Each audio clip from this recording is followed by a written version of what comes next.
Salut à tous, c'est Hélène. Juste pour vous présenter le site que j'ai codé. Bon, en fait, c'est juste le côté front d'abord de un et je me suis inspiré d'un tutoriel YouTube, celui de Easy Tutorial.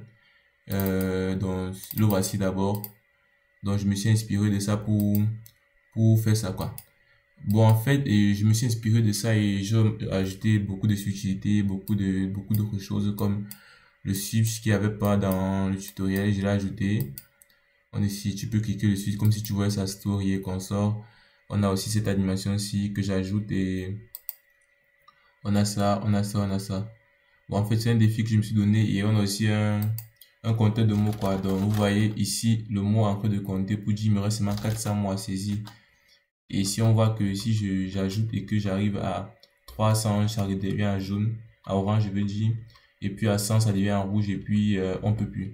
On peut plus en fait. Et puis on peut plus parce que c'est plein quoi. Donc il faut juste qu'on revienne et ça revient au départ. Donc c'est un peu ça. Ouvrez le nom, c'est Kamel Joss. On peut cliquer, liker, disliker et on a aussi ce site ici sur les posts de façon genre Instagram. Tu peux liker et puis tu peux disliker.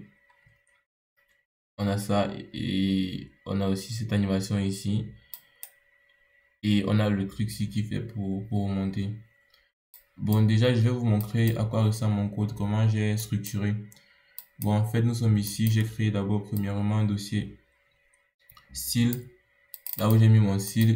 Déjà, c'est le SAS que j'ai utilisé. Donc, c'est pas le CSS normal, c'est le SAS. Donc, c'est ça que j'ai utilisé qui m'a permis de faire ce que j'ai fait là. Bien sûr, on peut le faire avec CSS, mais moi, je préfère plus SAS et ça a donné ça. Et puis, on a un dossier script que j'ai fait là où je garde mon script. Donc, c'est un peu ça. On a dossier image, dossier logo et un readme. Donc le code en réalité ressemble à ça. On va le dossier index.html et vous voyez que voilà mon fichier index dans le fichier qui compile. Donc ça a minifié mon code CSS que j'ai divisé dans beaucoup d'autres codes. Donc c'est-à-dire j'ai divisé mon code CSS dans plusieurs fichiers et puis je compile juste dans un seul. Voici ici que je compile.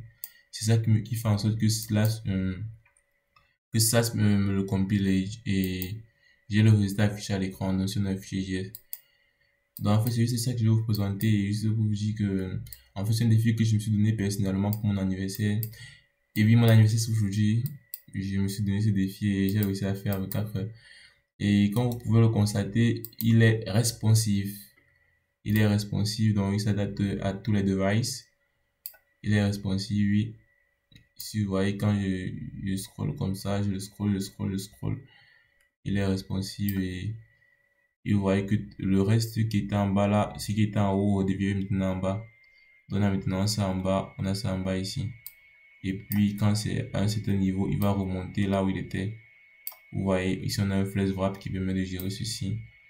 Et quand je monte, et il remonte là où il était. Donc c'est un peu ça. En fait, c'est rien de difficile, juste qu'il y a quelques subtilités qu'il faut connaître et sinon le tour est jeu quoi, c'est rien de difficile. Et si vous voulez, on peut faire un tutoriel dessus. Je pourrais le diviser en plusieurs vidéos pour faire un tutoriel dessus. Ça dépend de vous quoi. Donc ça que je vais vous présenter, c'est ça que je vais vous présenter cette maquette que j'ai réussi à coder en moins de 24 heures. Et juste aussi pour vous dire que j'avais quelques problèmes de PC, raison pour laquelle j'ai pu avancer dans ma formation HTML, CSS 3. Et pour vous dire que ça revient bientôt, donc ne vous inquiétez pas, la formation revient bientôt et plus défoulant quoi. Je suis en train de tourner et après tout ceci, on se dit juste ciao, ciao, prenez soin de vous et joyeux anniversaire à moi.